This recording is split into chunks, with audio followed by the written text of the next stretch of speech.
morning, good morning, good morning, good morning, good morning. Matter of fact, let me put a little bit of sunshine in this room. Just a little bit, not too much. Because I don't want the sun to go straight to my TV. I mean, it's not bad. It's just, I had this TV for 7 years. I remember buying this TV with me and Jay.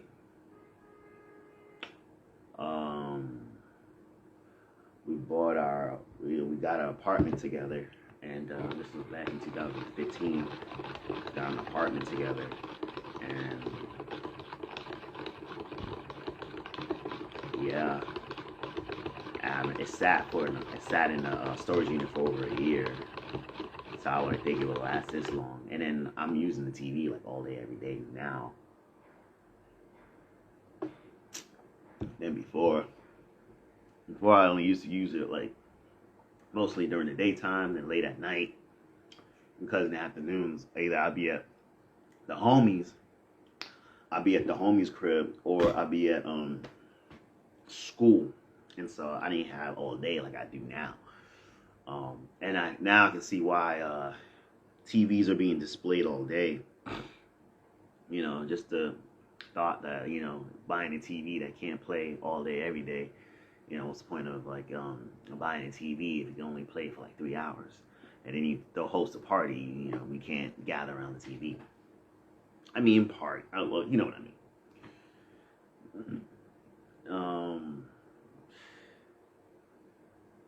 Yeah, it's something that came to mind. I was just thinking about it because I just wish that things really, really happen a lot better with me and the mother of my child. Because honestly, we, being who we are, we have an advantage, and all it takes is for me to do what I need to do, not what they want me to do, what I need to do. Because in the end, it's about the future. It's not about the present. It's not about the past. We can relive the past all we want, but what we really need to do is progress in the future. Most people don't even know we're kind of in a regression. It's not it feels like a depression because it feels like you're not advancing, but we're doing so much. It makes us feel like we're advancing, but we're really not. We're really kind of just staggering in the middle, and we just kind of going afar. It's like taking all the stuff that was hot years ago, decades ago, and making them just as hot or hotter today, but it's not anywhere near innovative. It's not anywhere near game changing. It's not anywhere near booming, because people aren't investing in new ideas, and people need to start investing in new ideas. That's how we grow. But when we've done so much, it's hard to find new things. And then when we look at stuff like the Jetsons, we look at stuff like futuristic shows, they seem more far-fetched now than they did in the past, because we were innovating so much in the past that in the future it looked like we was heading that direction. But now that here we are in the future, and we kind of like look at what we have now, is really not anywhere less than what we had before. It's just now that what we had before is spread all over the world, different countries. So trying to push through a regression, you find yourself doing, you find yourself rising or fall. You find yourself staggering. You find yourself kind of hitting the middle of the road. You're kind of taking this long journey, but you're going nowhere. And that's because we're in a regression. We're just kind of doing the same stuff over and over and over and over and over and over. And that's stuff that you kind of see when you can sit down. You have all the time in the world, and you can sit back and be like, yo, we are moving super fast. I remember Rose,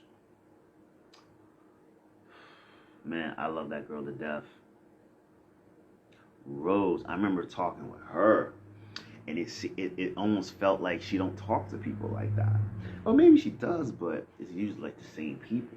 So then when the same person comes around for the first time in like forever, you feel like you just have so much to say, and you just go on and on and on and on and on and on and on. But the problem I was picking up was the fact that she just had a lot to say. I've never, like this is probably the most I've ever like heard her talk. Like it was almost like she was doing monologues, and I also find it like it's hard for me to kind of slide my 2 cents without stealing the thunder from her. But that wasn't really my major red flag. That was just kind of like a warning flag. That was more of a yellow flag, a caution flag. What they, I think the biggest flag for me, um, I would work with some models, and I don't want to put their names out because they're good people. I work with this one model, and it just feels like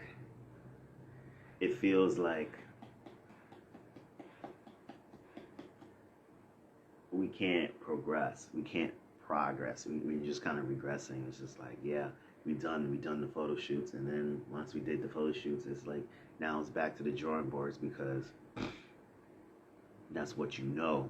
And when I'm saying like, oh, we can work together, we can create, and it's something that is being done. Like producers and models, or producers and actresses, or performers, they work hand in hand. Sometimes the producer becomes the informer, not an informer, but the sometimes they become the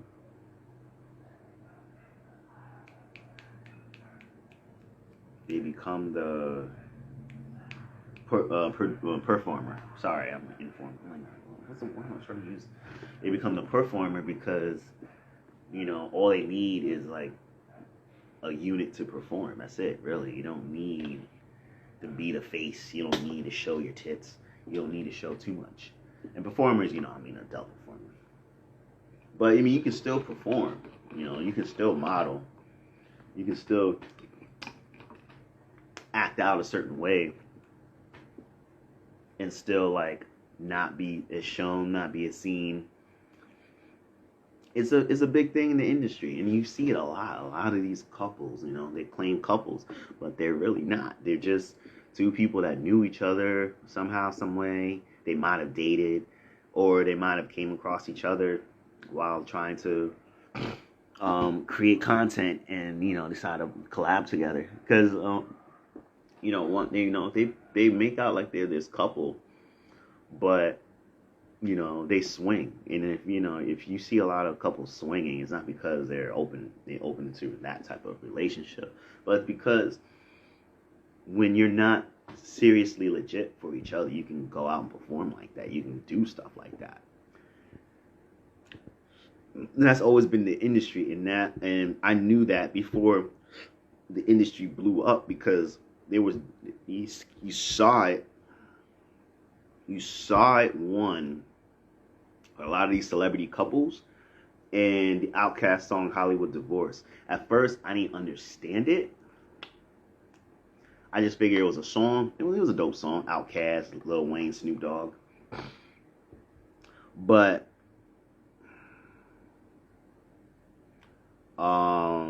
the thing I learned about Hollywood Divorce is that a lot of these couples, these celebrity couples, they get married because it's the image, it's the timing, it's the love, and they get married, and there's this Hollywood couple, they're perfect. You see them in the red carpets, you see them at the premieres, you see them at the award shows. They do articles together. They got in a magazine. But then, like, we don't even, like, realize that a lot of what they do, a lot of how they live their lives, like, they live their life, I don't want to say in secrecy, but they live their lives basically exposed to so many people. And you find so many women, and you find so many men. And, you know, this really goes for the men, because you don't really see a lot of it. You don't hear a lot with the women cheating, but, you know, women cheat. Like, celebrity women cheat, but you hear a lot more with the men, because the men, when we cheat, sometimes, like, we make ourselves known that we're cheating. We're not supposed to. And that's kind of, like, one of our downfalls. Women are a lot more secrecy, because they don't want to be known for cheating, you know. They want to be known for infidelity, and so they kind of cheat on the low. Whereas men, you know, they'll take a woman out to a restaurant just to get recognized. Like, you know, you don't do that. But and I'm not speaking like I'm an innocent person or whatever, but I'm just speaking in general.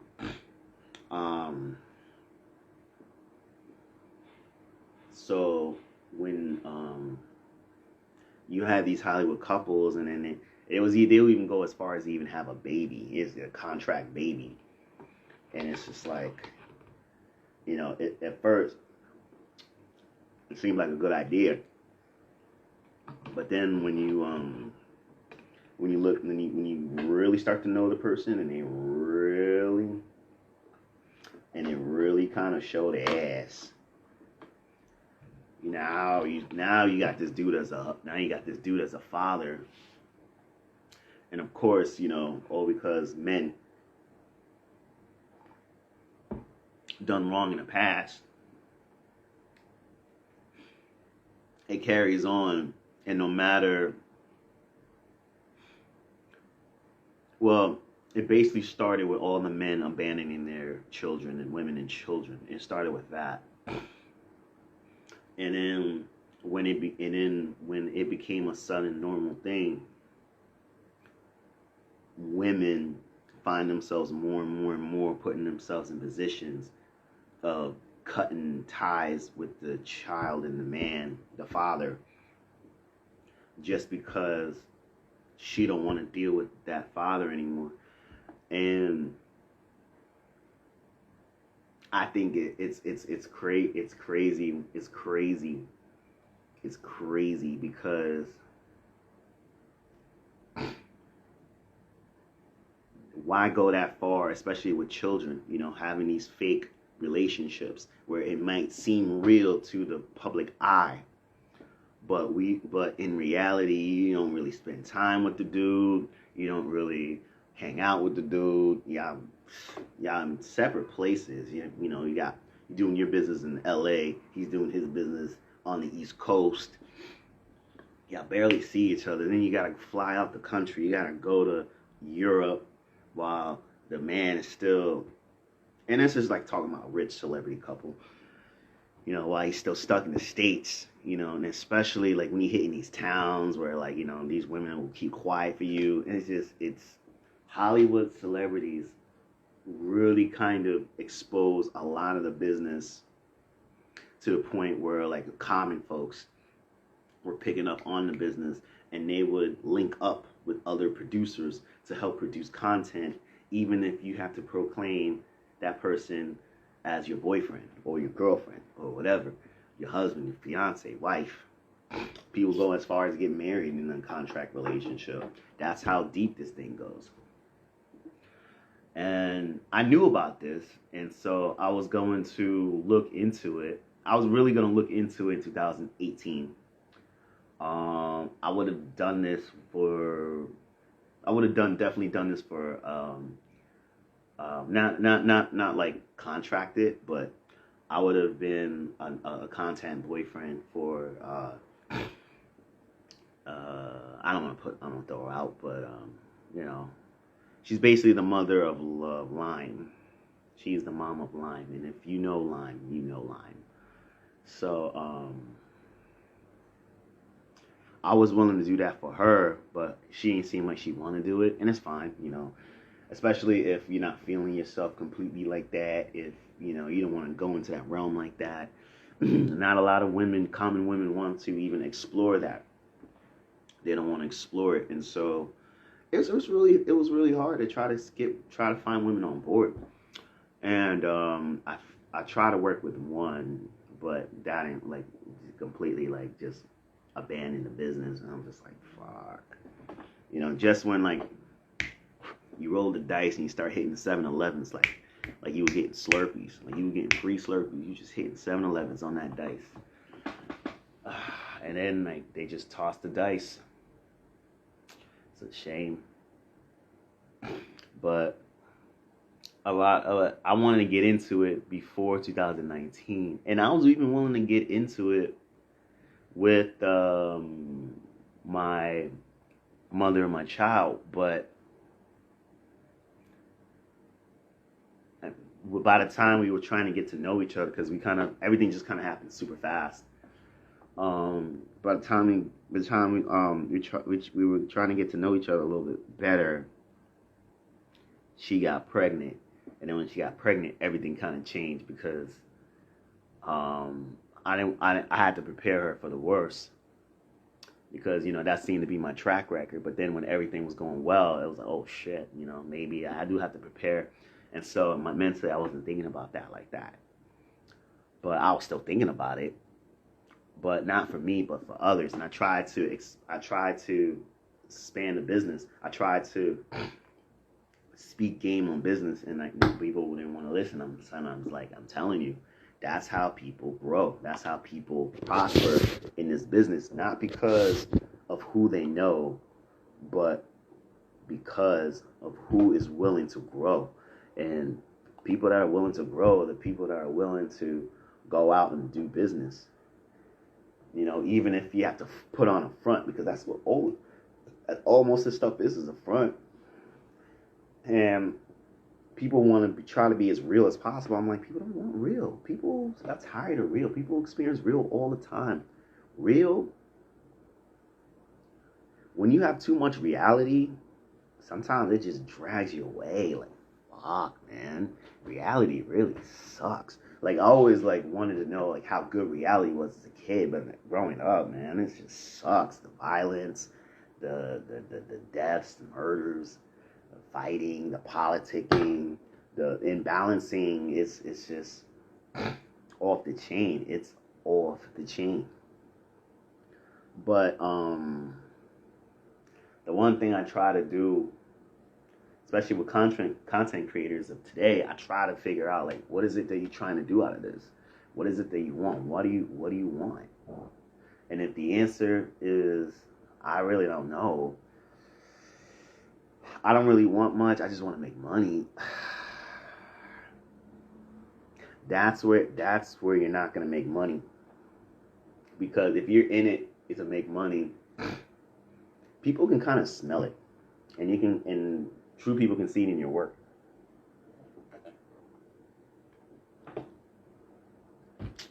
But if you are in it to be a real content creator, yeah, I'm willing to help you. I'm willing to put in the effort. I'm willing to assist you in whatever you need. I don't want to have to do this, but I may have to cut this short, because I want to have to use the bathroom. Matter of fact, I may not. I may actually put an interlude here, because yeah, I don't like doing short videos. But at the same time, I don't want to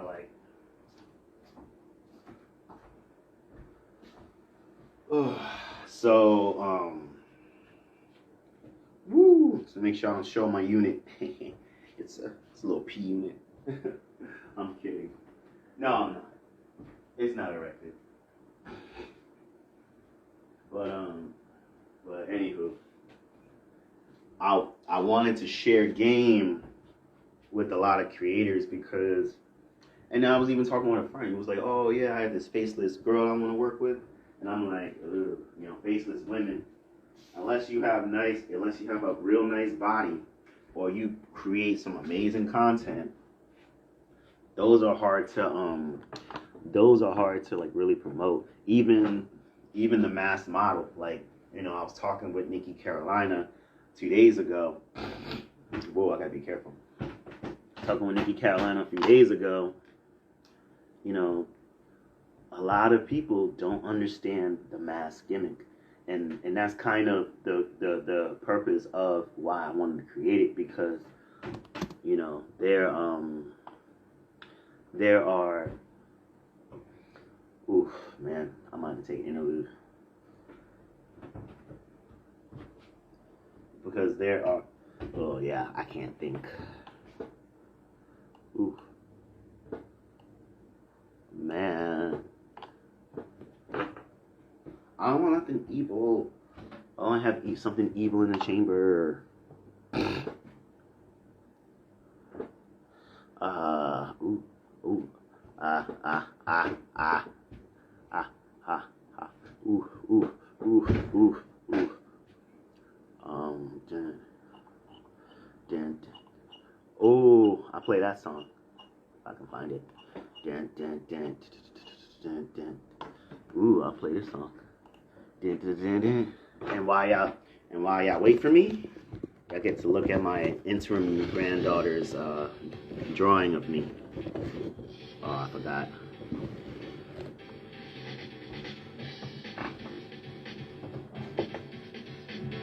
I'll be right back.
over.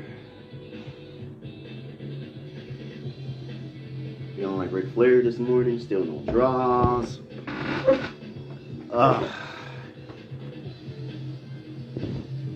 Now, where was I? Oh yeah, content creation. So, did I know that OnlyFans was gonna blow up? No. I didn't know. I had no clue. Like, I knew it would be like the next happening platform because a lot of models were jumping in. First, it was models. I'll say like more like explicit models, ones that like do nude, do like lewd, and implied porn. It's not like complete porn. It's usually implied. Like it's like it could be porn. It could be considered porn. It could be considered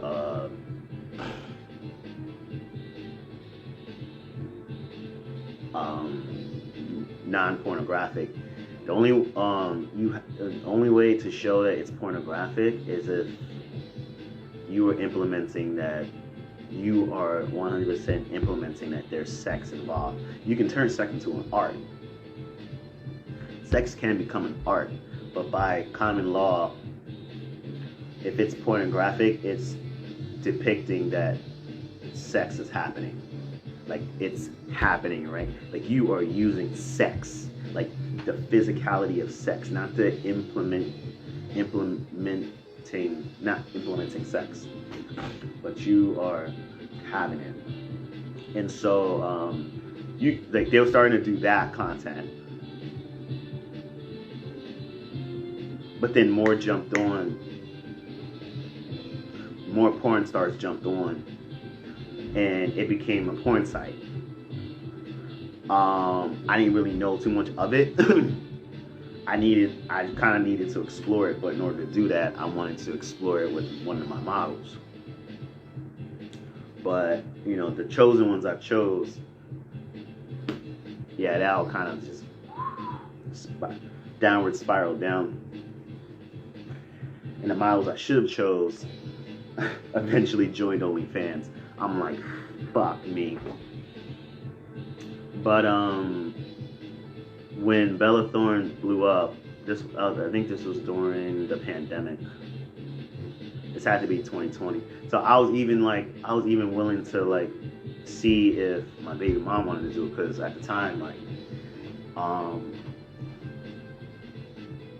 she was just a normal girl. She just couldn't really do much, but I could do what I can to like help her out. But eventually she got pregnant. She wouldn't listen to me though. I told her, like, look, you should do a catalog. You should do some like type of journal entry. You should, if you really want people to know about your condition, you really should take advantage of your pregnancy, and you really should document it, because a lot of people want to know, like, how did you make it work? How did you, with your body conditioning, and obviously, kudos to me, pop my collar. I help with a lot of the work, because without me, you probably would be sitting in the house all day doing nothing with your mom. Because me, you had a proactive baby growing inside you, so I need you to be as proactive as possible. You don't have to do like all the stuff you don't have to like go walking to the border or anything crazy like that. But like, especially if you want stuff. And then at the time too, the job had insurance, and so I was like, yeah, you gotta work, because it helps with your insurance. And then if you got the insurance, it'll definitely make it a lot easier to get the child prepared. That's what I try to figure out what the hell's going on. We try to figure out what the hell's going on. This is all before I even knew what I know today. But going back, it's like 2020, I didn't even know it was going to be the golden year for OnlyFans. And what I noticed is that if you were on OnlyFans,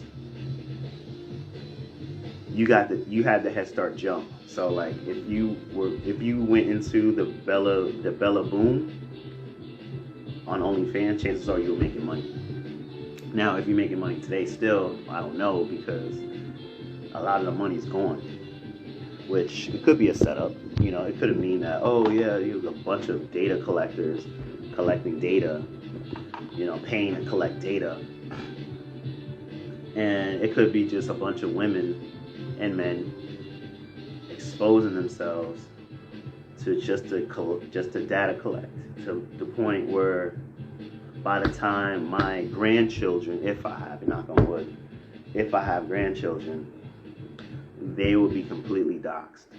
And so if they were to try to get a job in America and they spent most of their life in Mexico, chances are they probably won't get a job because of the pride patriots that keep immigrants or outsiders from getting work, like good work, like legit work. And all it takes is a background check. And now that background checks have a lot more information than they do. Or I should say they did. And it will have a lot more information down the line than they do. It's going to make it a lot worse for a lot of kids to go out and get educations. That's why, I suggest, double up, triple up, quadruple up. Create crews. Don't try to be a one-man band and then try to have people work under your empire. Because as far as the emperor can go, your empire is just on the lower echelon than you are. And then when they want to break off and do their own, you should create a competition. Because not only did you give him your secrets, but now he has your secrets to use against you. And you may not learn all your secrets, but you learned enough to counter your business. And now you have two small pods fighting each other while there's bigger pods with a bigger army swallowing you two with your smaller army. And I was kind of saying that with the last time I was in school. I was telling the kids, I was like, honestly, and this is why I didn't create I created my own brand for the school purposes, but I created a group brand because I want to put people on and be able to grow without people knowing that I'm the top dog. I don't want to be the top dog.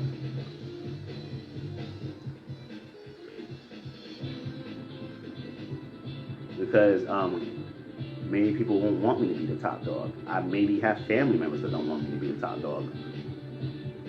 And so, I put myself in the forefront of something when I can create a Congress, and I can put others in charge too. And then if they want to do stuff in the division, they can do stuff in the division. We can all agree upon stuff. It's not a one-man show. We all can grow together. That's how you're really supposed to do it. You have a president, you have a face, you have a bunch of leaders, you have a lot more Indians, and you kind of spread the load. And in order to grow, you need competition. So you need to break off your branch, create competition. Because in the end,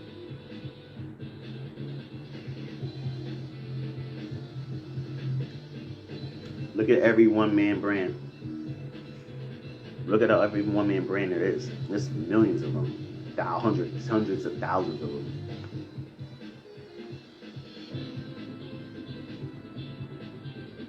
How many of them are paying their way in life?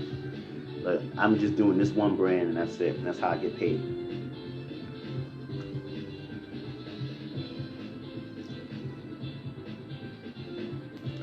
And then you're supposed to take your brand. They teach you in school. You're supposed to take your brand and collaborate. Oh, who wants to do all that stuff? Especially when they're those that keep giving away secrets. online with their programs and their apps. And now people, you have a web designer school, you have a bunch of web designer schools to teach kids how to do basic web design,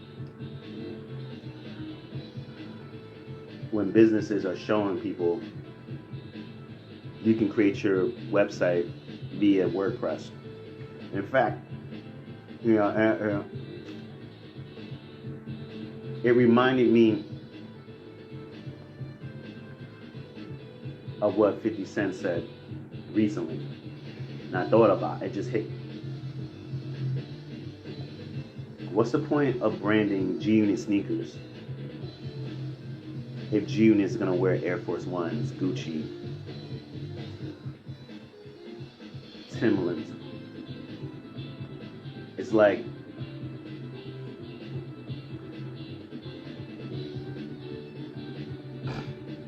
you look at Rockaware, in the beginning, Beanie Siegel, Young Guns,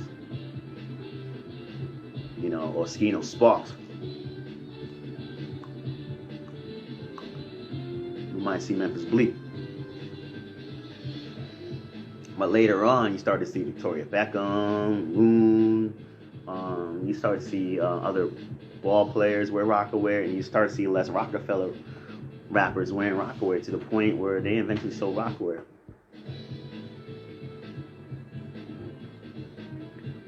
What's the point of teaching these kids web design, right?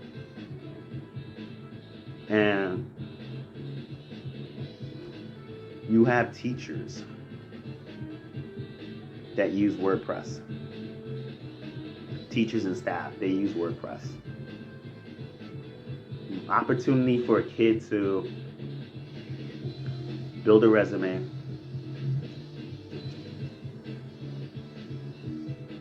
and add to their portfolio, and you just gave away somebody's opportunity to WordPress.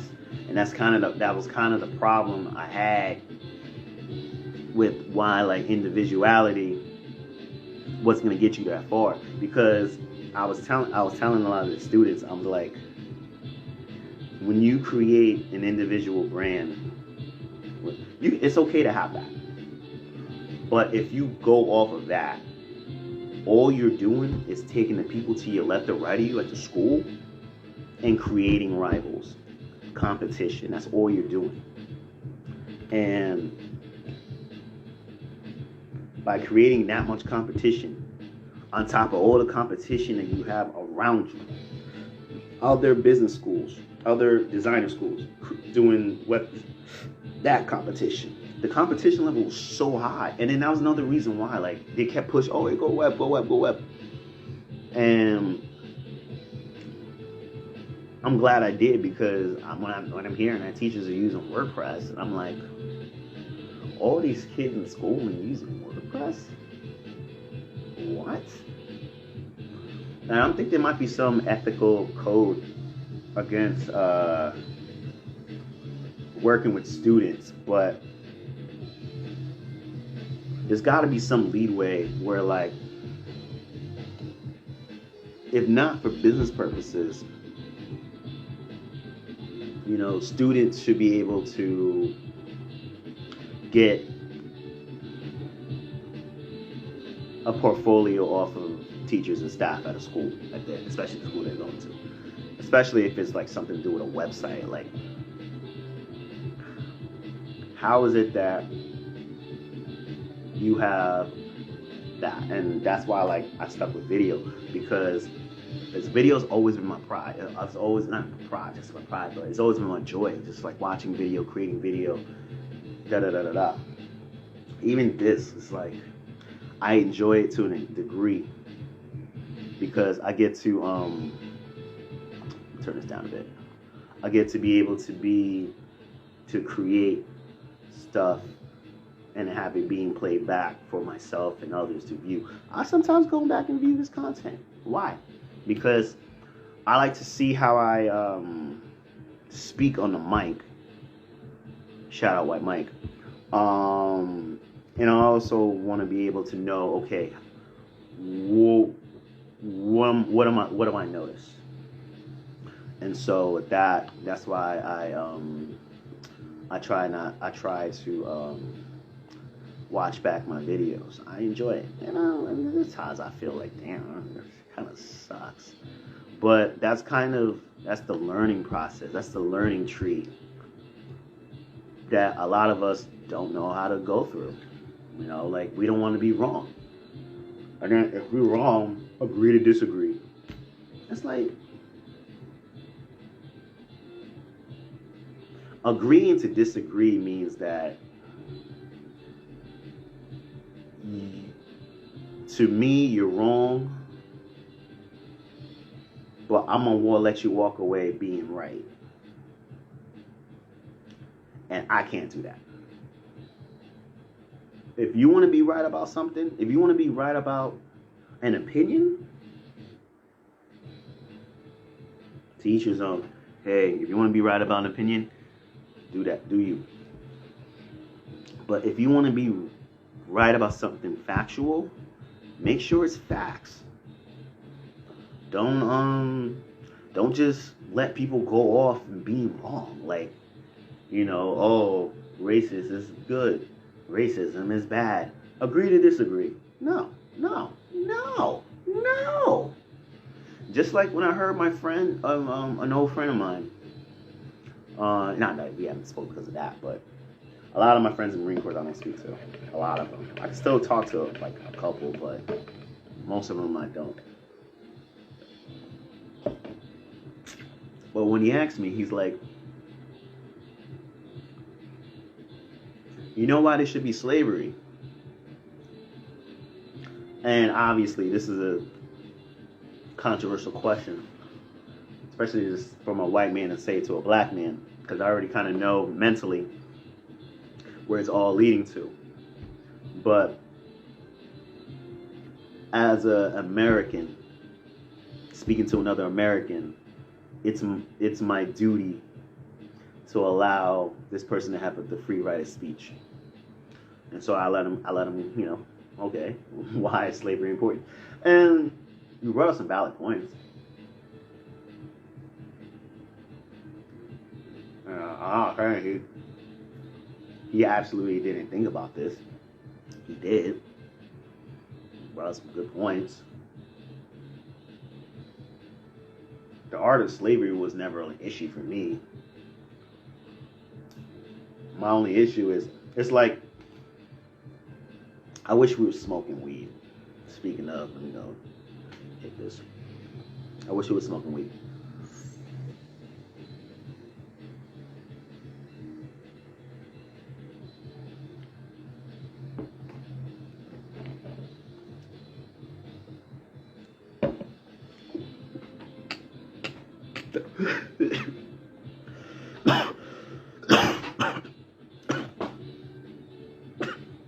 Okay.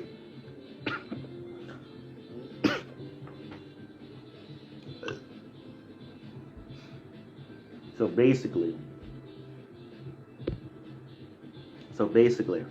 it was one of those moments where it's like you basically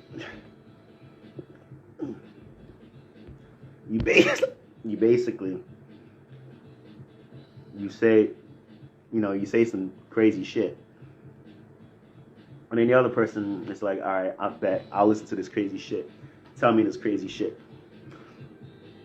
So they go and continue to proceed, explaining the crazy shit, why the crazy shit.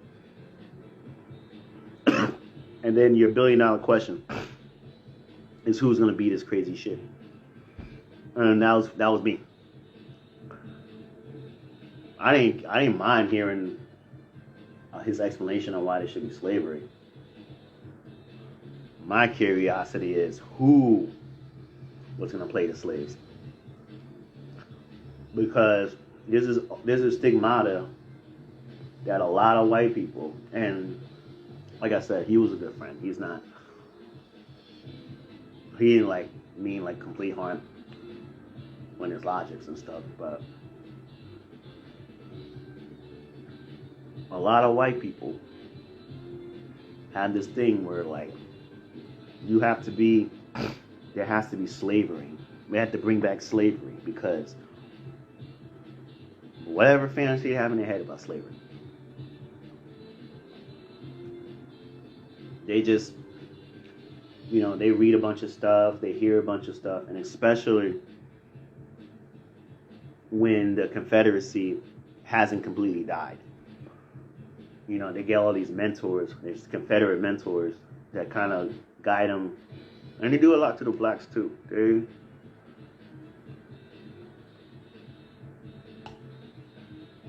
They got them to say some crazy shit too. And for some reason, people feel like they should send black people back to slavery. And just thinking about it, like telling someone like a YG, you can't go out and get this money no more. You have to be a slave.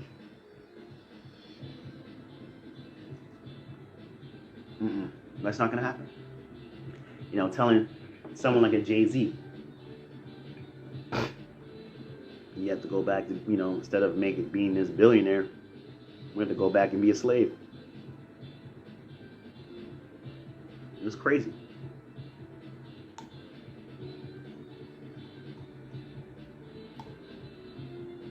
I can't even imagine it for me.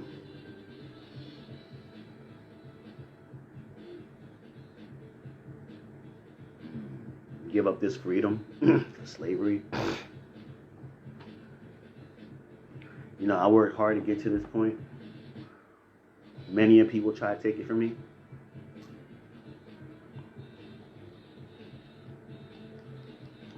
And I'm supposed to lose it to slavery? That's crazy. Slavery or death. You had a choice.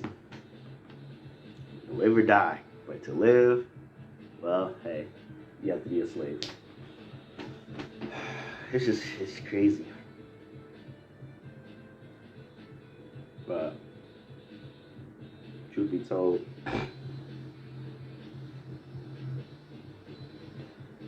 this is why, like,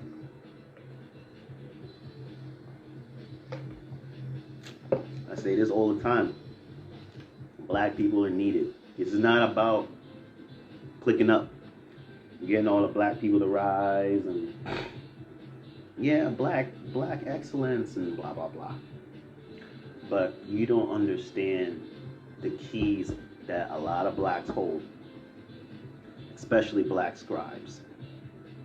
Black scribes withhold a lot of knowledge that not only is going to save black people, but save the world.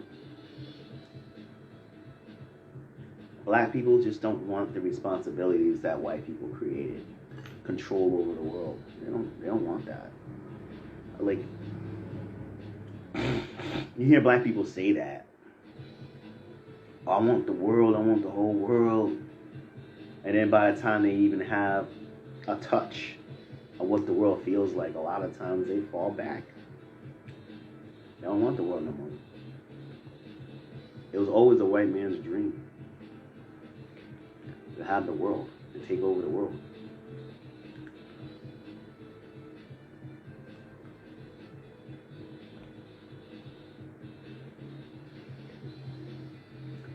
That's why that shit didn't sit with Michael Jackson. He didn't want to, like, all he wanted to do was make the world happy. But him, he didn't want to, like, dictate the world. He didn't want to take over the world. He just wants the world to be happy. No matter how much good he does, all the stuff that, like, they try to do to slander him because he was just a rich and extremely powerful. It's not even just the fact he's rich, he's powerful. One of the most powerful black men in the world. Because black people wouldn't stop wouldn't stop reminding people that Michael's still black, even if he's bleached. But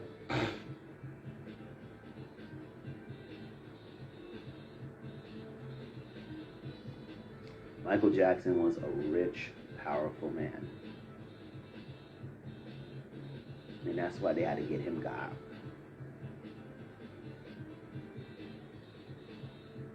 I'm telling you, doctors, friend or foe,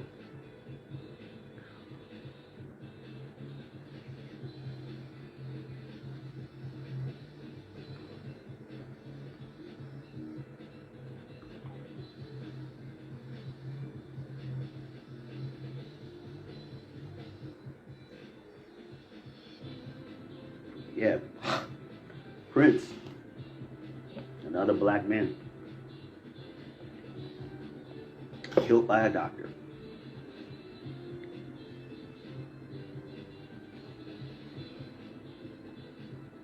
Doctors, man. That's why I say pill free, medicine free, syrup free.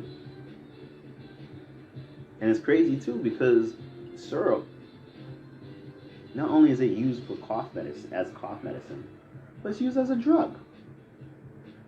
You know how many people buy it off the shelves? Yeah, I need it for my mom. But in reality, they got their McDonald's cup, usually supersized with sweet tea, ice, crushed, pull up, Sprite, Gucci. And what's crazy is that you can do it at any age. Like you can see kids like 10 years old doing it, and it's not even like it's stuff that they take anyway. They take that stuff.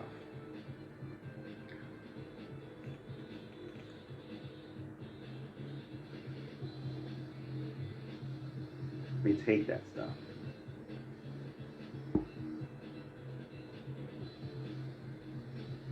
So what's to stop them from overusing it? Because this is stuff that their mothers have given them by the little cup. Give them shots. Yeah, pull up throw back that shot real quick, son. Yeah, you should feel all better. Next shot.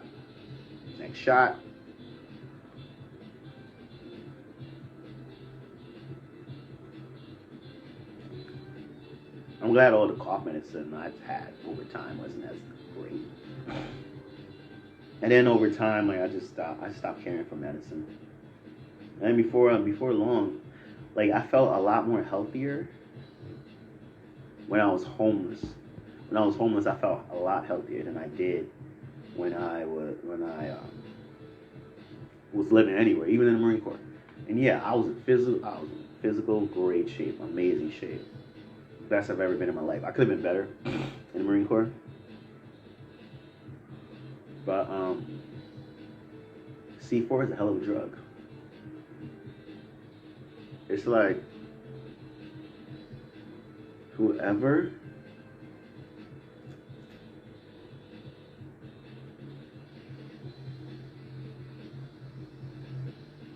what's crazy about all those like enhancement drugs, that's basically what they are, they're enhancers. It's like taking the formulas. It's like taking every different formula, right? I'm talking like flavor formulas, stuff that's good for your electrolyte, maybe some little electrolyte powder.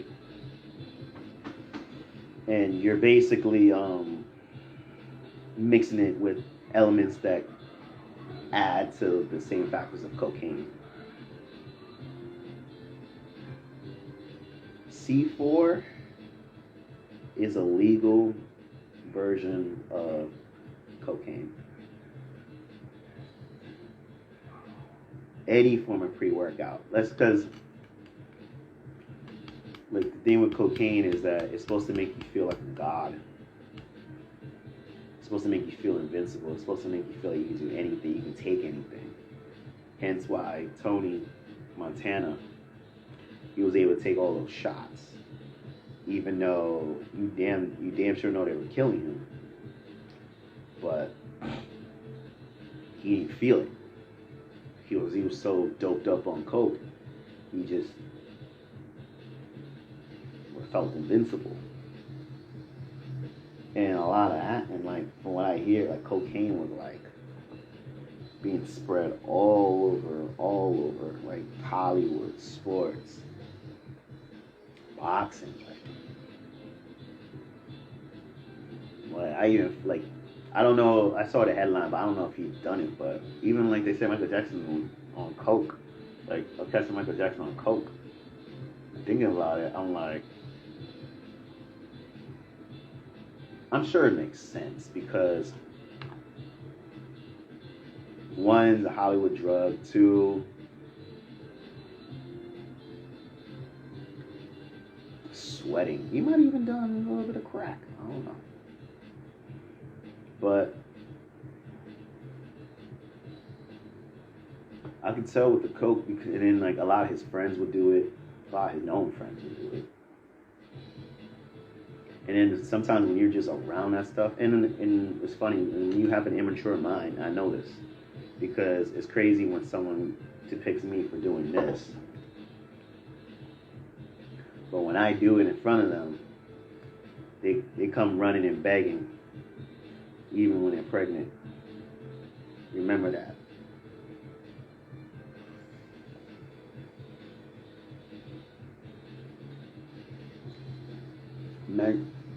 Imagine it was any other drug.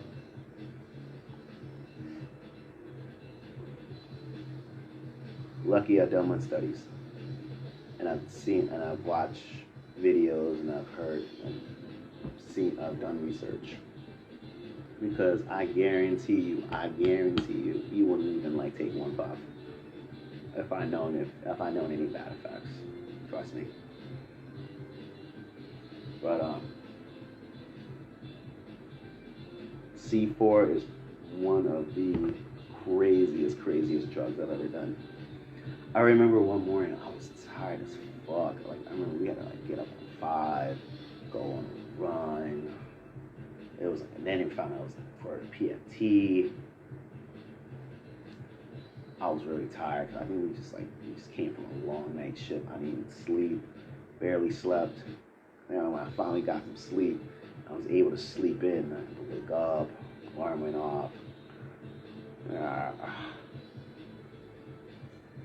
I knew it would wake me up so bad, but I knew that coffee. Usually, like I would like a Monster. Like I would drink a Monsters in the PM. I would drink coffee in the AM because coffee is usually kind of like they kind of sit heavy on me. At the same time, like if I drink it immediately, I probably will have to use the bathroom, just like I did earlier.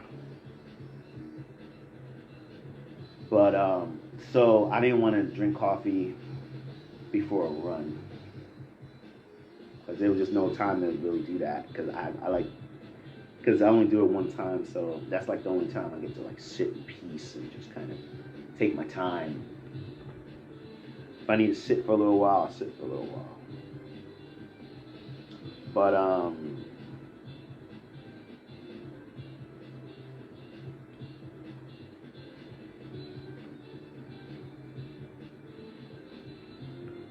that morning, I really didn't have anything to kind of like get me in the mood for this PFT. And so I literally like just took this C4. I did like maybe like because the initial scoops they wanted was 4. I'm like, I'm not really working out. So I did like 2, maybe like 1.5, but I think I did 2. I think it was 4 scoops. It might have been 1. I know I did half, for sure, or a quarter. Hope you had a good birthday.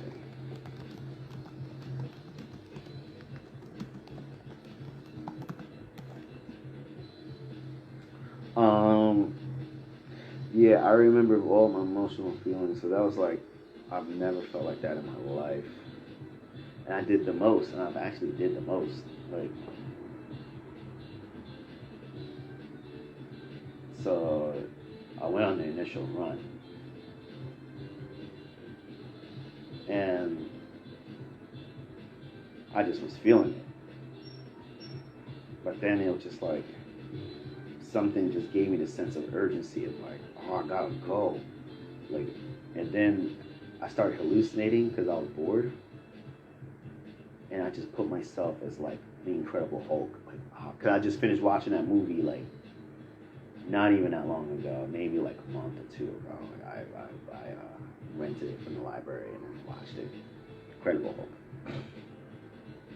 And I remember I started just dashing like the Hulk. I was just taking these giant steps. I was just hauling ass for like no reason. Like I felt like I had to like rush to the city. And I was just don. And then by the time like I was done, like I just dashed as fast as I could. You know, that's what they say. They say that when you get to the last stretch, dash as fast as you can. Don't stop. So I did that.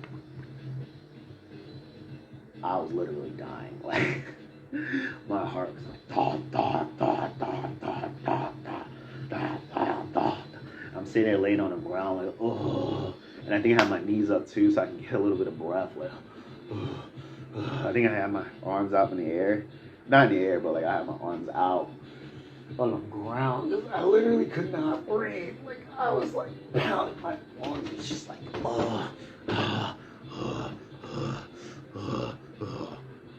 and then what's crazy was that I thought it was all over, and I'm like, wow, fuck, we got pull-ups because after we running, they did pull-ups. I keep forgetting they did that.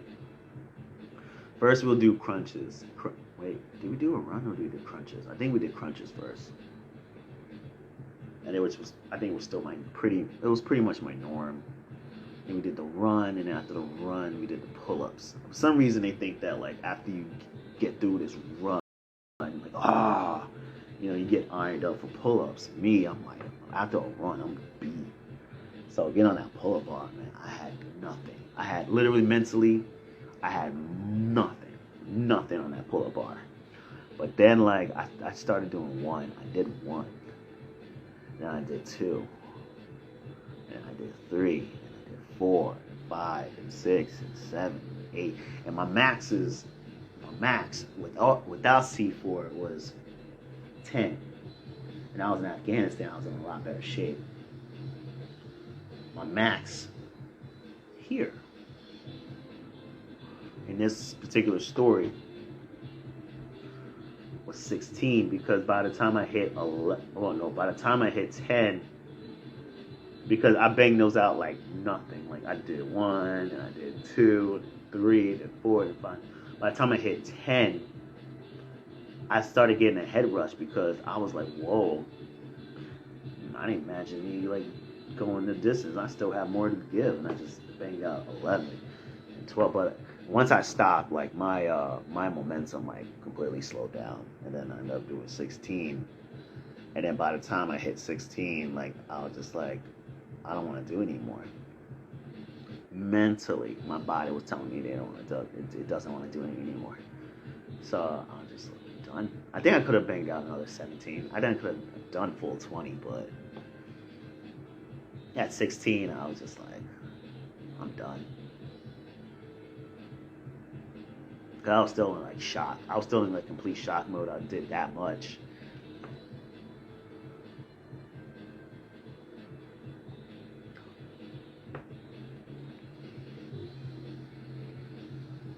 That had to have been cocaine.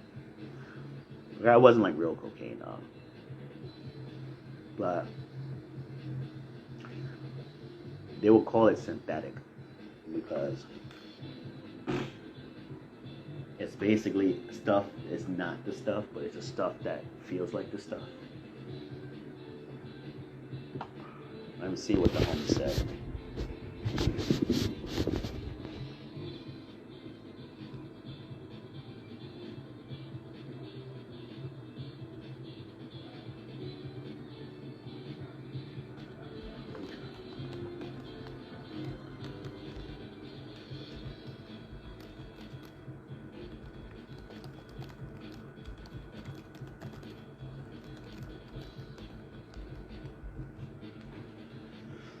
Got too loose on the goose.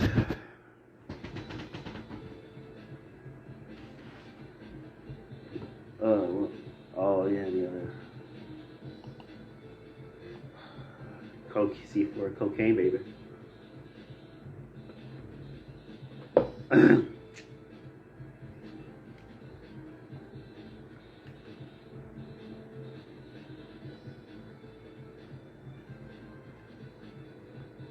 Damn, knowing what I know now.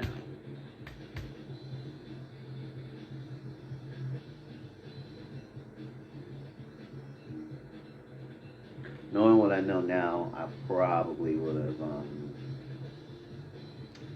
done my life a little bit different. Like, knowing what I know now. And I guess saying that in hindsight, I guess it's like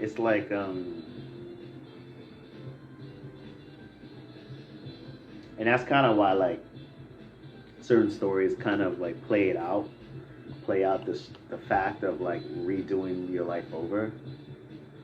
I mean, when you first see it, it's cool, but then when you see it when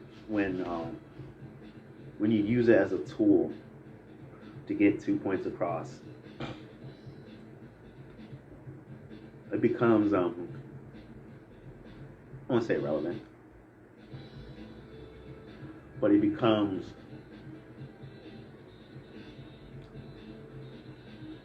I can't think of a word, but you rely on it solely on the purpose because you can't get it right the first time. Because you can't get it right in one track, you have to retrack in order to be able to get 2 points across that you want to get. And sometimes it's a cop out. I feel like it's a cop out, especially when like we were doing like all this time stuff. It's just it's repetitive. Going back in time, and everybody's dealing with time, and oh, we can use time travel. We can like redo what all the mistakes we made. Oh, I just think that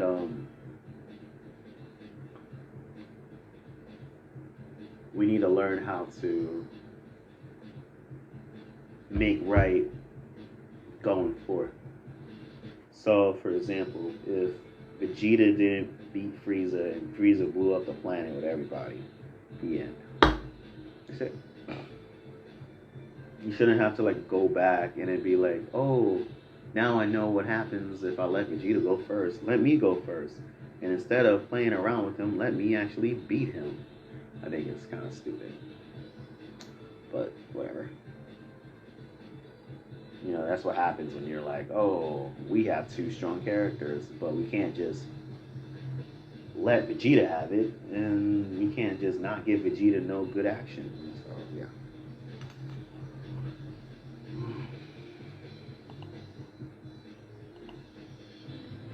No, she was drinking and she was there because her homegirl, my girl, oh no, the girl my brother was trying to get.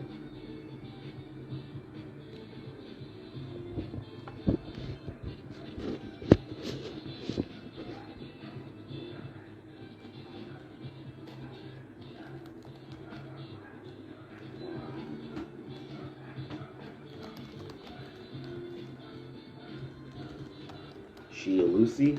No offense to Lucy. Shout out Lucy. I know she ain't gonna see this, but man, that is one of like I would say a handful of women that kept my attention all these years, and that's David's sister. I remember, I remember she. I want to say they tried to pull a Daria. I remember she tried to pull a Daria. Well, I should say more of a Quinn. And I think she tried to pass them off as cousins. And then, like, rumor has it that they were, like, actually brother and sister. But, yeah, man.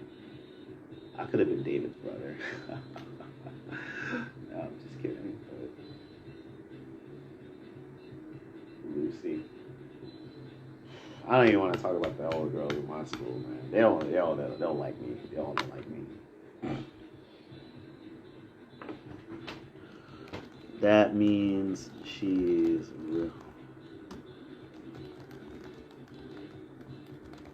a Lucy.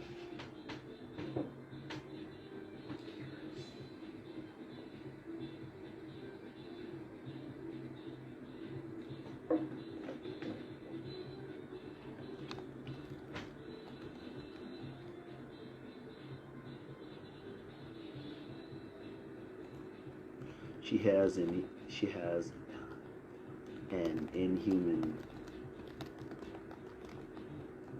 Susie. She's not human.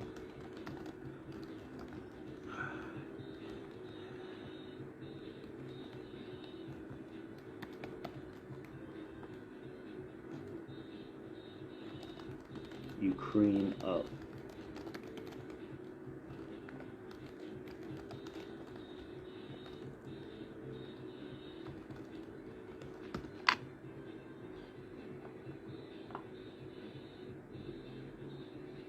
I was gonna say not me, but I get real loose when I'm drunk, especially when I'm with my woman. I'm real loose. But the last time I got drunk, I didn't get loose. I wanted to though, but trying to get this woman in the mood is really hard. Especially when the child's still awake, and then when we all go to bed together, that's when it's really hard. Unless like she's in the mood, because if she's in the mood, whew, I can't think about it. If I think about it, I'll get in the mood. It's like when you can feel a person's emotions, a person's past, a person's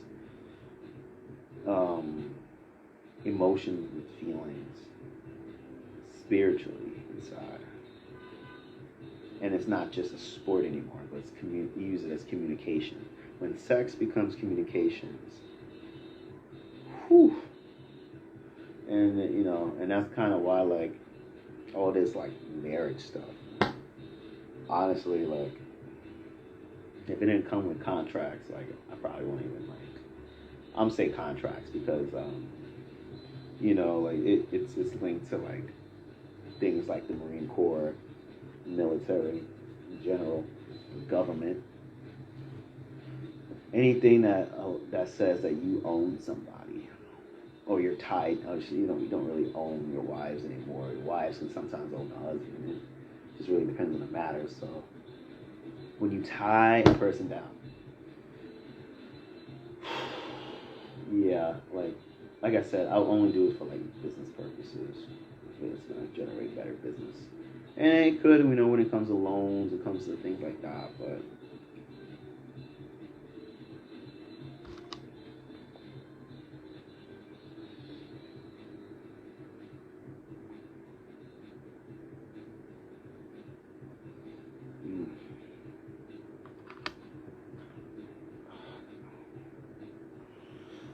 I forgot that I'm here because I'm gone. I am gone. No, I don't take. No, I don't. I didn't want to take it, man.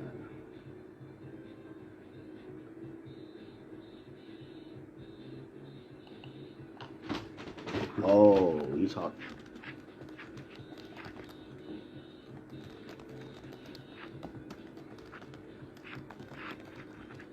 Susie.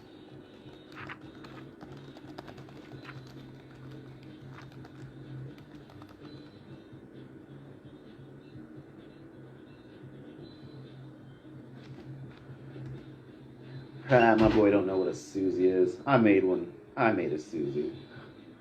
I made them a few times. They're not as like. You kind of have to like make it with a little extra love this time around, because like it's conditioned. But Yeah, they're not as like comfortable as they used to be.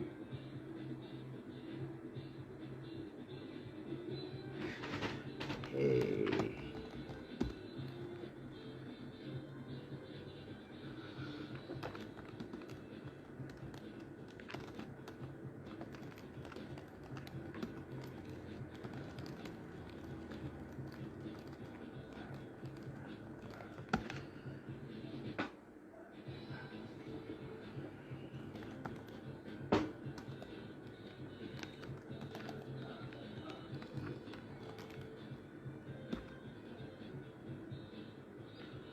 Mm.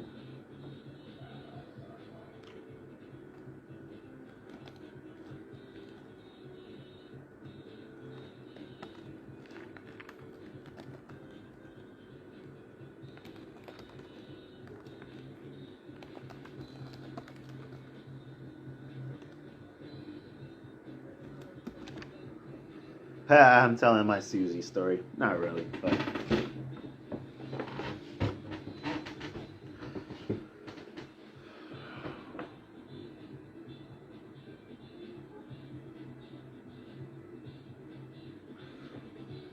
mm,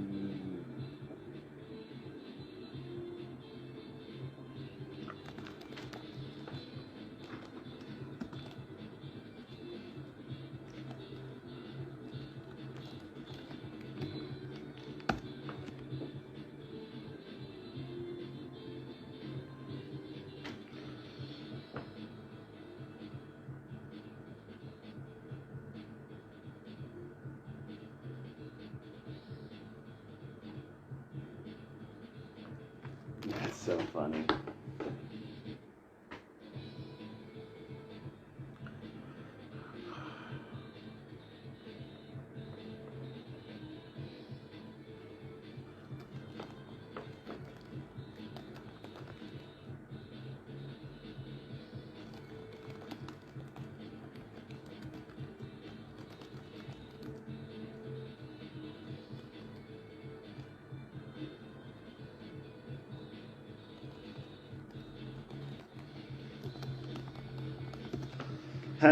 When I call my unit Bruce Banner, that's funny.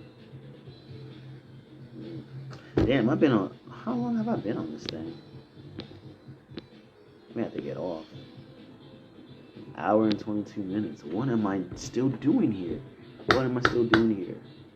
Honestly, I can't even answer that. I don't even know. I'm just kind of like sitting here.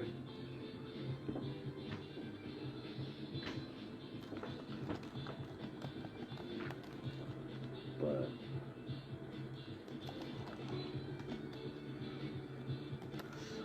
so yeah, you don't like the Lucy's.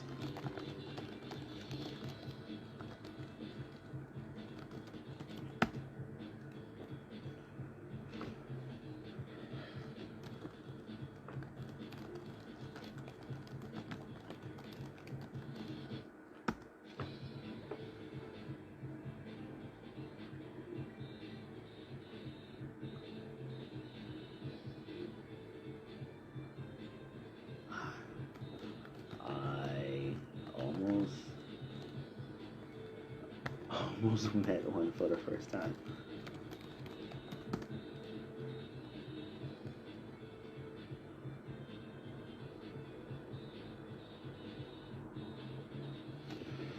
Oh man, I wish my boy could come on live and sit there and chat it up, but then like it'll just be too.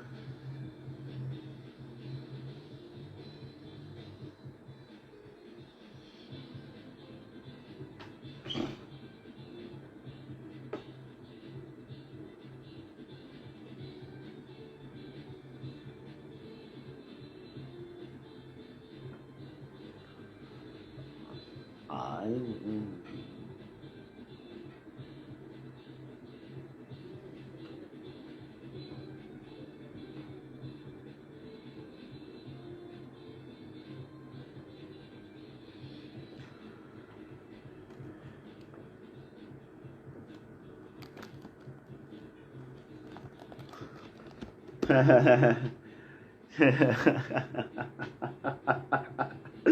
I'm stupid. I just said Ginny or Toxic.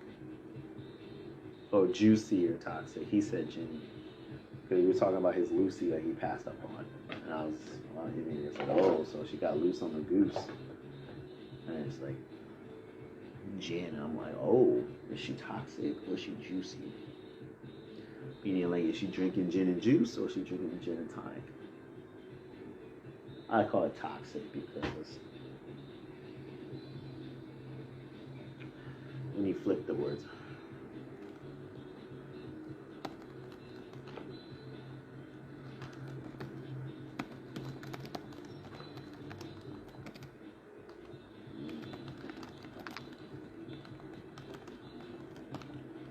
Sipping on gin and juice. Shout out Snoop Dogg, one of my favorite West Coast rappers of all time. I mean, he's one of my favorite rappers. One of, but he's not my favorite rapper. But no, Snoop Dogg is like one of my favorite rappers because he reminds me of my boy Jones. He's just a big, tall, lanky guy, but he's muscular, you know. Well, Jones is, but Snoop, smaller guy, but. And then, like, you know, he can be hard as nails, but he can be happy as fuck too. Like Jones was. I remember he was real happy, like letting me listen to his like sexy conversations, and I'm just like, as one of his like mentees, I was just like, huh. And then, like, of course, being a Negro, I kind of had to, like, you know, Negro out. Like, yeah, even though I didn't really believe half his philosophies. Ugh.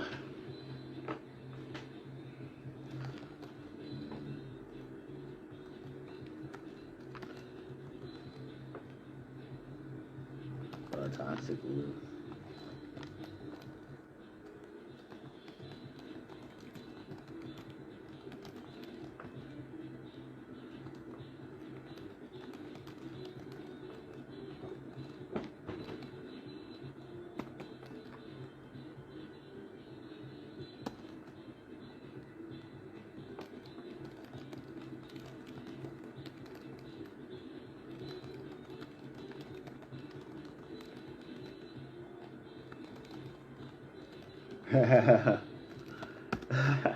Henny C notes in the bedroom. That's funny. Yeah, when you get a girl drunk on Henny, let her hit those C notes. I mean, obviously, like, I don't even know what a C is. I got to kind of like, I haven't studied music notes in a long time, so, and you don't really kind of catch it like that. But I know if I were to go back and I'm like, oh shit, C notes. But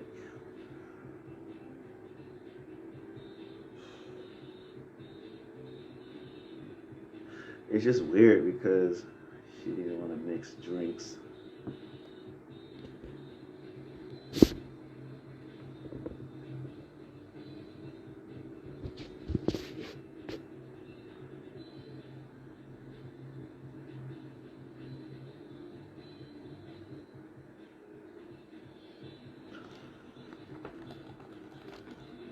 I would have enjoyed.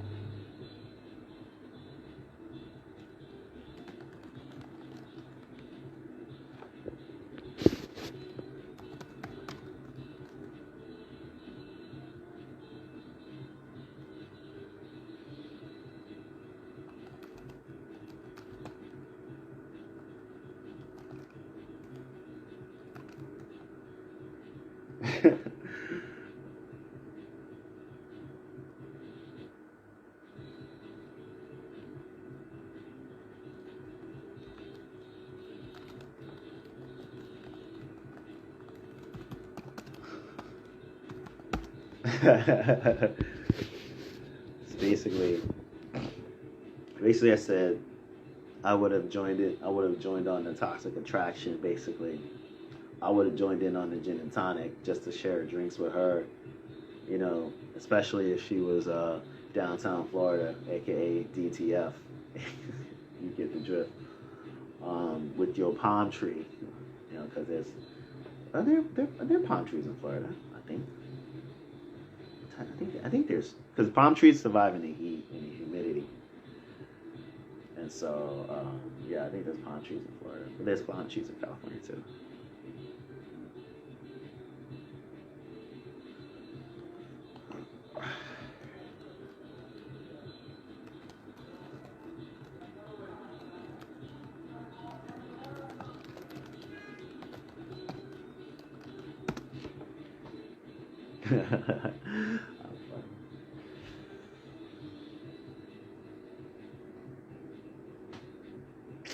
Oh man, I'm gonna tell you a story of every. Oh. Oh.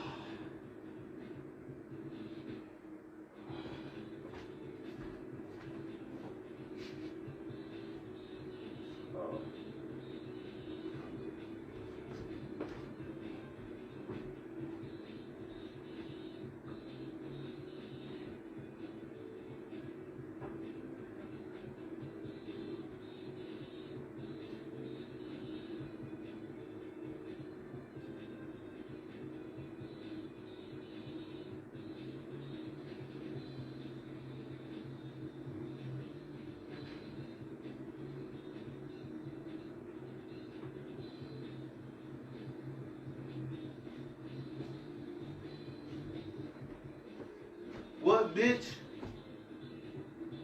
Oh, I had to lose them, but I had to keep you.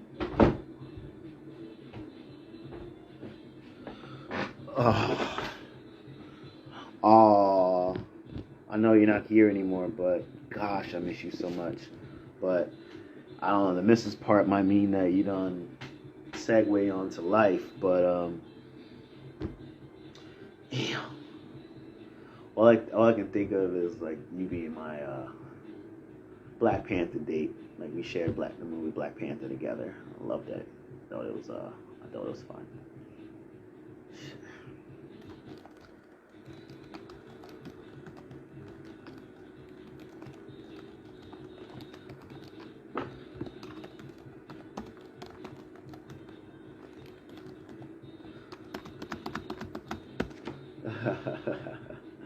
Handicap matches. But yeah, like it's crazy because in and this is true story. This is true story. If you even get this far, but I'm about to cut it after this. I've been talking way too long. If you even get this far, kudos. Thank you. Loyal. Peace. Power. Achievements. Like, look. In the old world,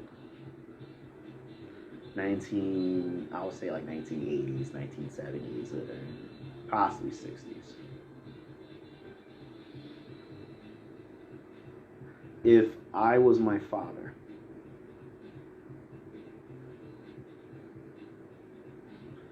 and I met someone like my baby mom, I don't want to like call out my name, shit like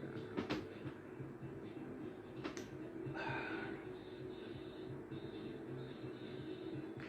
Chances are I'm super drunk, I'm super high, I might even do a little toot cocaine. I'm not saying my father's done cocaine, but from what I hear about the 70s, it's pretty wild. Like it wasn't.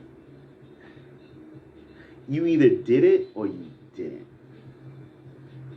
And in an atmosphere where practically everybody was doing it, like you can do it at the entryway, like you can go in and, boom, you ready to blast.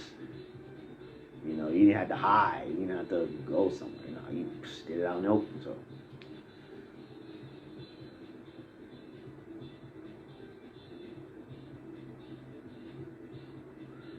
Yeah. So I would be drunk and high. And I probably turned her dreams into a nightmare like that. And I would, abandon her and my child. If this was 1970 something.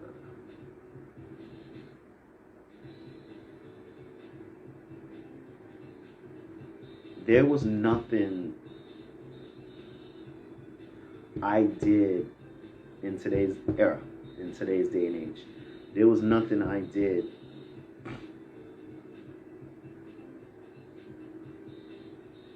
where I looked at my baby mom before she got all pregnant initially. And I've never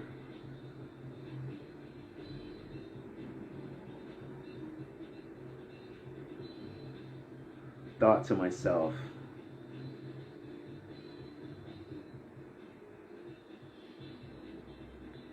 I want to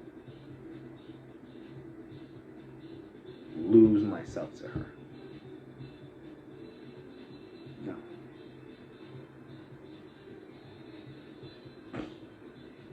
Every single time that I was with her, like I was woke. Like I knew, like I understood.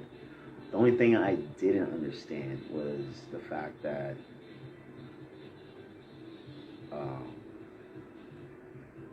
her mental matter wasn't as sharp as I initially thought.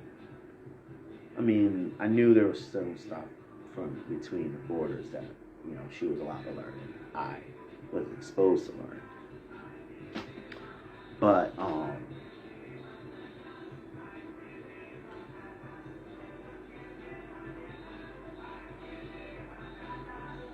like, there was never a time where, like, I felt like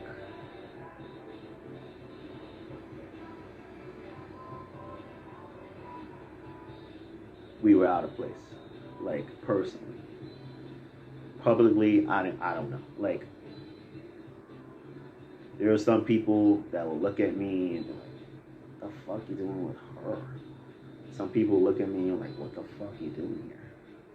Some people will look at me and look at her with disgust, like, who let you out to find this new girl? And then there's some that actually look at us and be like, oh, you look like a cute couple. Even when she was pregnant, like, she would stand out like a sore thumb. I would notice that.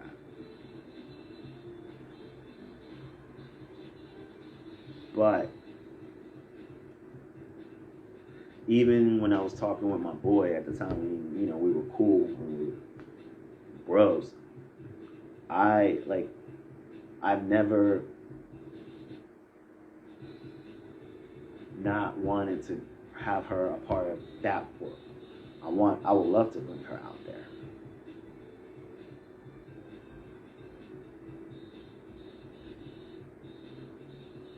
The fact, like, honestly, like, it hit me when I was gone away for 10 days. I was thinking about a lot of shit. Being out in the country, like, where, like, we have to, like, cover our doors for security. I'm like, shit, man, I almost feel like staying up. But then if I stay up, I'll be awake for the mosquitoes.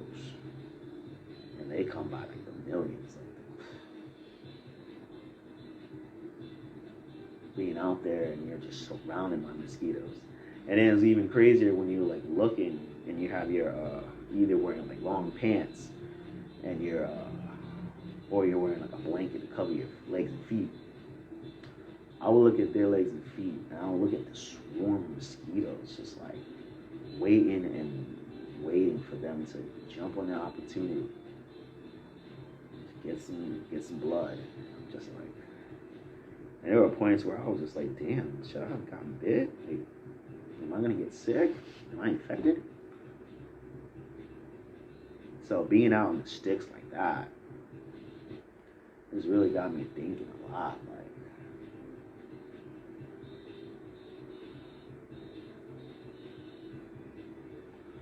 I really believe that a lot of people don't want to win.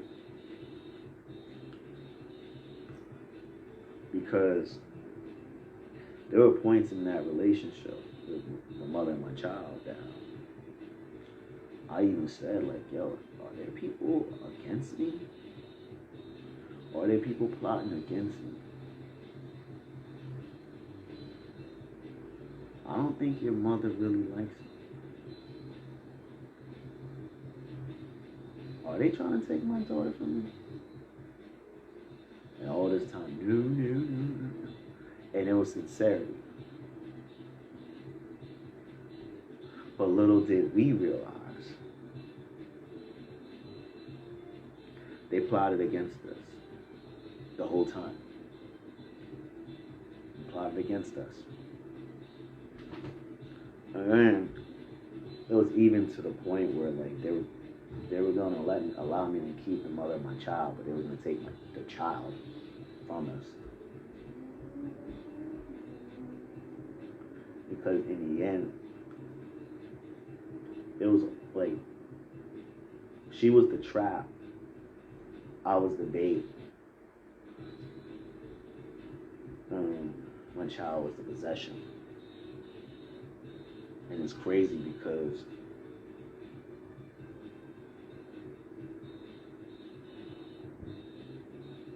even those periods when all that stuff happened between the time I kicked her out and the time that she found out that I moved on. And honestly, like, I didn't expect her to come through. Like, she'll go through her little babbling, like, oh, I'm gonna come, I'm not gonna come, I'm fine, I'm not coming, whatever. I'm like, whatever. So you're just sitting here minding your business, and then shows up, and I got all these people's clothes here, and I don't know about fuck. And then she shows up, and she thinking in her head, like, oh, it's a plan all along, like, this just happened. Don't think that, like, what, you just gonna play me for a fucking fool. You gonna do what you do. And I wasn't just gonna move on. You know, and I can tell you were heartbroken, but all you had to do was step your game up.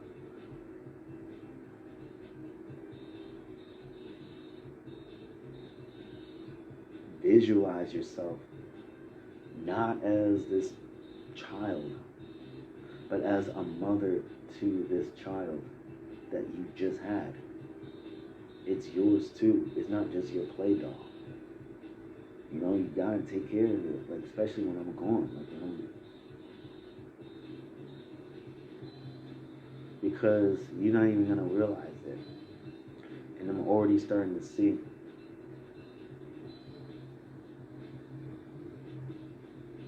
If you become more and more useless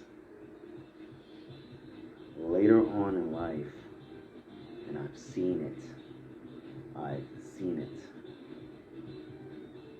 she's going to look at you as more as a peer, as an equal. And she's going to give all that respect that she should have given to you, to her, because she was the one that did all the work while you sat back and you let her. When she sees you as useless, and she's going to see me as useless at some point too, by default, because y'all not even doing anything in your power to even allow me to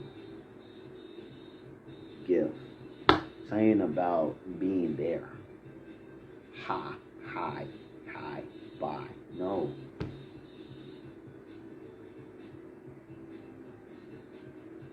Like, it's about being able to give the ability for her to grow. Strong, powerful, meaningful, knowledgeable, resourceful. She can't be all of that. She can't. Because my parents don't know. They don't know. Because they're not trying to believe me. And y'all not even telling them the truth. Y'all just giving them a visual. So in the end, they don't know. And then when they say, well, to visit them, they're not going to. They're not going to visit you in the hood. They're not going to visit you outside Americanized territory. And if they even think about breaking bread with y'all so you can meet up, y'all can all meet up in some beach house. They're just as stupid as y'all. But I doubt they're going to do that. Why? Because they already got their bullshit at home. So now here this girl is, got absolutely nothing. Nothing but the bare minimum that's already around. When she can have her own shit, her own money, learn how to do business, learn business, just along the way of learning school, so you can kind of put the two together. You don't have to create someone that's gonna be rather useless. Just another bread carrier. Oh, just impregnate my child. And then what? So she can take from the baby dad, and now she's got to take care of you, herself, and a child on her own. Why? With no real aid. Like, it's like, man, this is the true stripper story. This is the true exotic dancer story. This is a true sex worker story. And it's kind of sad. And it's maybe my fault for liking sex workers and strippers and all that stuff so much. But in the end, they're artists. They're artists. And if she feels like this is her way of telling art, even though there's so many millions of ways you can tell art, and you can do it anywhere in the world. But she don't know that. She don't know that. Why? Because she's not surrounded by explorers, expeditionaries like myself. You know, because obviously it took an Oregon Trail, even though I didn't go to Oregon, but you know what I mean. It takes a trail. No, I'm gonna say it entire. It takes the Oregon Trail for me to get from New York to Baja. Facts is facts. It wasn't just one day somebody who told me, oh, you need to make it to Mexico one day. I had dreams and admirations of going to Mexico, yeah. You know, I was attracted to Hispanic women, yeah, sure. Selena, freaking Jennifer Lopez. And this was when, like, Jennifer Lopez introduced me to Selena. So I didn't even know Selena until Jennifer Lopez. And then I seen the real Selena, and I was like, ooh. But, yeah, so it's not a coincidence that everything happened. It is fate and destiny, basically. And the problem is that when fate's not in my hands, I have to trust faith in a child. All because you didn't want to tell me the truth. And again, I'm not sitting here trying to like go do this whole back and forth thing like everybody else, like normal people. Because I'm sitting here and you sit there and you think about it, it's like people pay so much money, filthy money sometimes, just to get what they want.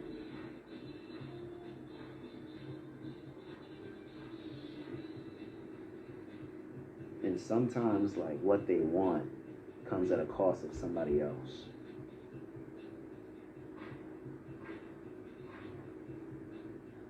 You guys are probably afraid that I want to do the same thing y'all doing to me. And in the end, that's not even the case at all. I don't even, like, yeah, of course, if I'm sitting there, like, dropping, like, 5 figures just to take you out of court, yeah, I want it all. I want my money's worth, sure. But even still, like,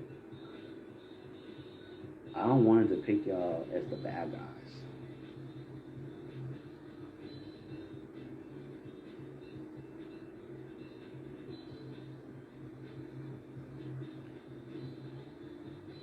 It's still time. It's still time. That girl would probably react to me in a way where it can be extremely well or it can be extremely bad. But in the end, she will react to me. Because she knows. She knows. But you want to keep her from me because your own personal gains. That's why y'all more selfish than I am. I'm not selfish because I'm all by myself. I'm alone. I'm dedicating my time. And I'm dedicating my time, which could be spent all day playing video games or whatever, giving my life to other people in need. And needing that space for it. I call them my interim family. Why? Because I don't know if they're gonna be my family, but in the meantime, we're working hard for it. We're working hard as it. We got separated because once again, women sometimes don't know what the fuck they're doing, and they want to take charge when they know they're not the best. They're not the most timely charge types. Yeah, they might have taken charge in period once upon a time. But how often do you see the same hero conquer in a popular fashion? Where it's like, oh yeah, once upon a time they solved a crime. And then he solved more crimes and more crimes and more crimes. And he goes away and comes back. And he tries to solve more crimes. And it's, oh yeah, he's a great detective. Even though, like, a lot of people like, kind of timely, kind of outdated, whatever. And then you kind of see that person fade into, like, Nostalgiaville because only the people that believed in him still believe in him now. But again, with all of that being said, all because you found glory in the past. And this goes out to you. You may not even understand a lick of what I'm saying, but I'm directing this to you because you are the cause of a lot of bullshit between myself and the mother of my child and my child herself. To the point where, like, you got me viciously angry at my family for the first time in a long time. Like, I was fine. I was absolutely fine with them out of my life. Now I feel like I can't get rid of them. Like, I feel like death is going to come between us. And I didn't even want it to get that far. And you caused a lot of problems. And I'm, like I told her, God knows. And so does Satan, because you're doing a good hell of a job making sure he's fucking with me.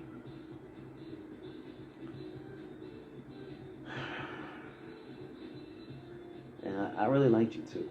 I do. I respected you. There were things you did I didn't like. But of course, I'm caught in between a rock and a hard place because when I say something how I feel, and I get upset about it, yeah, oh no, he's angry, he needs to be nicer. No. If I'm mad about something, I speak my fucking mind. I'm not gonna let it boil up and boil and go to therapy over it. No. Because then shit won't change. When you continuously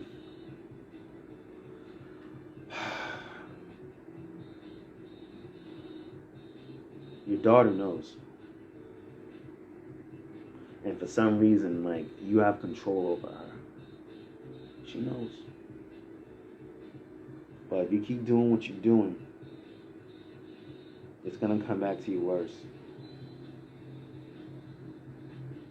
You already have bad knees. Don't make it any worse on yourself. Do the right thing. And I guarantee, I'll pray over you. You know, I would send angels to guard you against those demons that you work for. That's gonna get their freaking receipts. What they call them these days. Like, I won't even hold a grudge on you like I held a grudge on my father's son for the longest time until he died. And I was just like, damn, that was easy.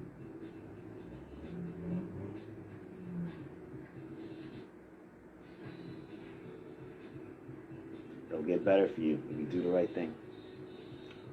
And like I said, I'm not even tripping. Because I kind of get the culture a little bit. It's stupid. It's retarded. No offense. And this is why, and this is basically what happens when God said Mexico needs Negroes. Because when you have a country and they can't get refuge in America and they're stuck in your country, that's how God's going to spread them all over. This is the perfect time to start teaching this girl, hey, you can be above the pack, and you can create your pack, and you can get a group of girls working together to make Mexico great. Not again, great. Because outside all the vacation spots and all the party areas, we all know the inner cities and stuff isn't that great, but it's getting better. Thanks to the good old US of A. And now the Euros are going to take over. Come on. The economy is going to get that much harder on you guys. I know it. And if you are relying on him, wait until Cali fucks him over, because Cali is already a fucking... Whew.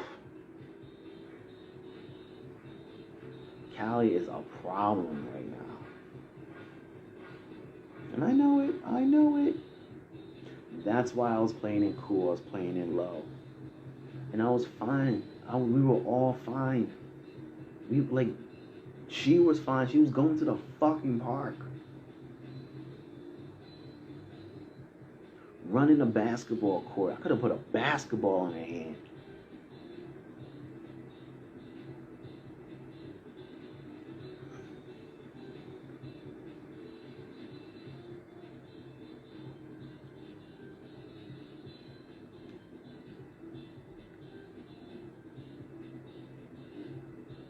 Y'all can either do the right thing or continue making it worse for everybody. That's all I gotta say.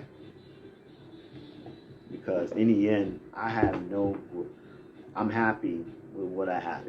Lately it's been, like, what the fuck? That's how I feel. What the fuck? Women with ideas sometimes could, like, drive people off a fucking cliff. Almost lost my home over that. Some bullshit.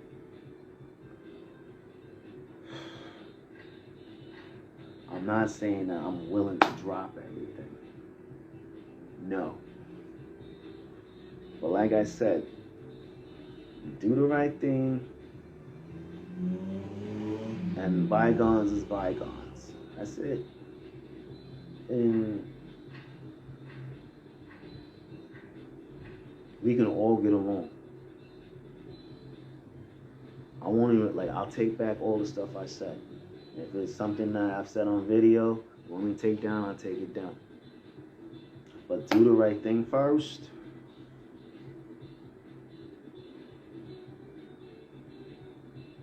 we can move on together as family to our little one, my little one, personally. Me and her little one. Not y'all's. We did the fucking. Not y'all. So it should be our choice. And like I said, we can coexist. I don't hate her. I don't hate her at all. But the fact that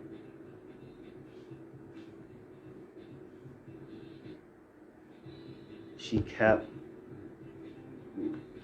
her threads to y'all, even though y'all kept pulling her away from me, and you keep fucking us over, and she stayed loyal to y'all, because again, she'd rather listen to y'all than listen to the person that she's living with that's trying to make it better for everybody.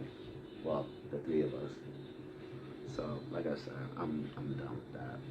But I'm gonna get off now, because I've been on for like 2 hours. I don't think y'all gonna listen to anything more than that. But in the moral of today's story, if you're a content creator, you kind of have to think like an artist. You can't just blah. Because you can only go so far with blah before your blah looks like everybody else's blah, and people want artists. So your content, think like an artist, collaborate, build camaraderie, like share your art.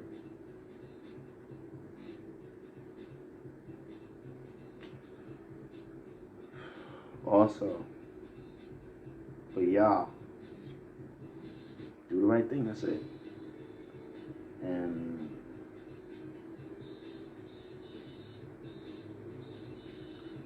every month, like, it's like that one pop American song, and like Millennium, I get knocked down, I get up again, you're never gonna keep me down. It's like,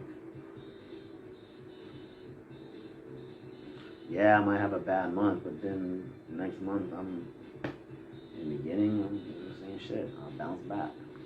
And now if they get shit right, once I get shit right, I'm on track again. It's easy. It's a lot easier getting on track these days than it were ever. And all y'all doing really is just making it harder on her. Making it harder on her. What are you gonna do? Give her a new father? Like, are you stupid? Who's gonna wanna? Never mind. Never mind. Do the right thing. That's it. Anyway, this is Floyd Banks. I want to put some shorts on. I'm naked still. And his robe is getting really hot, so. Deuces.